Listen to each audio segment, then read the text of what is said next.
Hello friends, welcome back to my channel. আশা করি তোমরা সবাই খুব ভালো আছো। আজকে একদম একটা হালকা পাতলা মাছের ঝোলের রেসিপি তোমাদের সঙ্গে শেয়ার করতে চলে এসেছি। অনেক সময় কিন্তু আমাদের পেটের প্রবলেম হয় আর অনেক সময় রিচ খেতে ইচ্ছা হয় না, তখন যদি এই হালকা পাতলা মাছের ঝোলটা তোমরা খাও, এটা কিন্তু শরীরের পক্ষেও খুব উপকারী আর খেতেও বেশ ভালো লাগে। আমি এটা রুই মাছ দিয়ে বানাচ্ছি, তোমরা চাইলে শিং মাছ বা মাগুর মাছ দিয়ে বা কই মাছ দিয়েও কিন্তু এই ঝোলটা বানাতে পারো।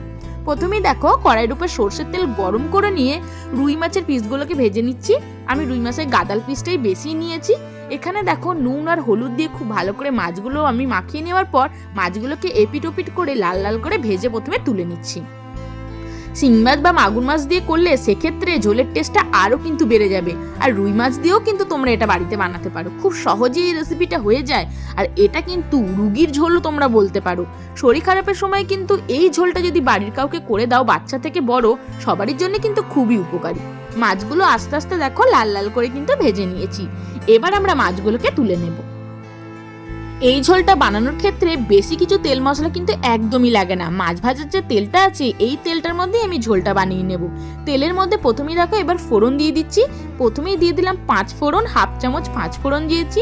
তারপর দিয়ে দিচ্ছি 2টো তেজপাতা আর 2টো শুকনো লঙ্কা। ফোড়নটা খুব ভালো করে ভেজে নিচ্ছি। তোমরা শুকনো লঙ্কার পরিবর্তে এখানে কিন্তু কাঁচা লঙ্কাটাও দিতে পারো। ফোড়নটা খুব ভালো করে ভেজে নেওয়ার পর এবার দিয়ে দিচ্ছি কুচিয়ে রাখা টমেটো।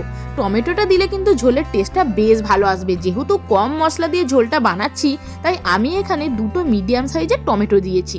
টমেটোটা যাতে তাড়াতাড়ি নরম হয়ে যায়, সেই জন্য একটু নুন দিয়ে দেবো, যাতে টমেটোটা তাড়াতাড়ি মাখো মাখো হয়ে যায়। আর ঝোলের যে সবজিগুলো লাগবে সেগুলো কিন্তু আমি আগে থেকেই সেদ্ধ করে নিয়েছি।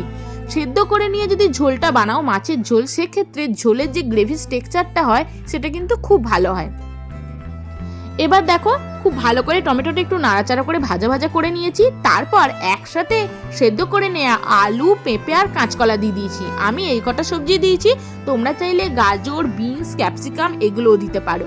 আলু, পেঁপে আর কাঁচকলা আমি সেদ্ধ করে নিয়েছিলাম, খুব বেশি সেদ্ধও কিন্তু করিনি। আমি এখানে এটাকে প্রায় 80 থেকে 90% সেদ্ধ করে নিয়েছি। তারপর ঝোলটা যখন ফুটবে, বাকি ঝোলটা সেদ্ধ হয়ে যাবে। মশলা বলতে এবার গুঁড়ো মশলার মধ্যে আমি প্রথমেই দিয়ে দিলাম হাফ চামচ হলুদ গুঁড়ো, হাফ চামচ কাশ্মীরি লঙ্কার গুঁড়ো, লঙ্কার গুঁড়োটা কালারটা খুব ভালো আসবে, হাফ চামচ দিচ্ছি ধনে গুঁড়ো। এই যে গরম পড়ছে, গরমে কিন্তু জিরে গুঁড়োর থেকে ধনে গুঁড়ো দিয়ে যদি ঝোল বানানো হয়, পেটটা কিন্তু অনেকটাই ঠান্ডা থাকে।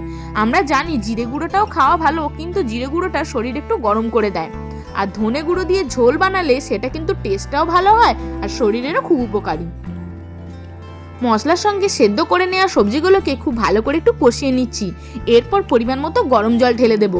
এই ঝোলটা যখন বানাবে অবশ্যই কিন্তু গরম জলের ব্যবহার করো, না হলে কিন্তু ঝোলের টেস্টটা নষ্ট হয়ে যাবে।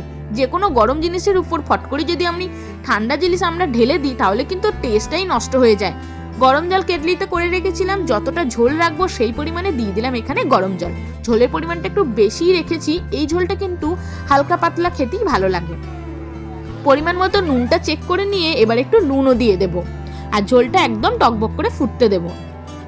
ঝোলটা খুব ভালোভাবে ফুটে গেলে ভেজে রাখা মাছগুলো দিয়ে দেবো। যেহেতু আমি সবজি আগে থেকেই সেদ্ধ করে রেখেছি, ঝোলটা বানাতেও কিন্তু একদমই টাইম লাগে না। মাছটা ভাজতে যতটুকু টাইম লাগবে, ঝোলটা কিন্তু তার মধ্যেই হয়ে যাবে। এবার দেখো মাছগুলো দিয়ে দিলাম।